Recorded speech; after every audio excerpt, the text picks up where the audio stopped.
এই বাংলাদেশি খানকির ফুলাইন, তোদের বাবা ভারত তোদেরকে যে চাবিকাঠির নির্বাচন দিয়েছে, ওয়াকার, চুপ্পু, ইনুসকে ভয়ভীতি দেখিয়ে নির্বাচন দিয়ে সুষ্ঠের নামে আজকে কলা তোদের মুখে ঢুকিয়ে দিল।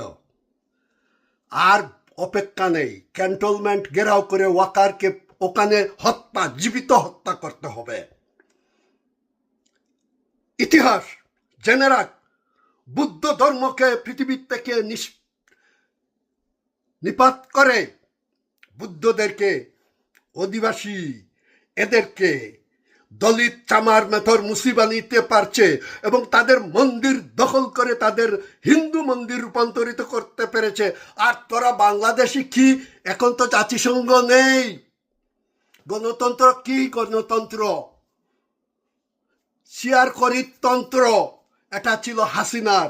এখন নির্বাচন এমনভাবে চাবিকাঠি নেড়ে দিয়েছে দিল্লির থেকে ওয়াকারকে রয়ের মাধ্যমে, যেটা নির্বাচন হলো সম্পূর্ণ জাল ভোট দিয়ে বিএনপিকে ক্ষমতায় বসাবে। বিএনপির খেতা তুষকের নিচে আওয়ামী লীগ এখনো ভালো আছে। গৃহযুদ্ধ ভারত বাঁধাতে চাচ্ছে, আমরা চাই না গৃহযুদ্ধ, আমরা শুধু ক্যান্টনমেন্টটাই দখল করতে হবে, এটাই হবে আমাদের স্বাধীনতা আর বাঙালি মুসলমানের সত্য রক্ষা।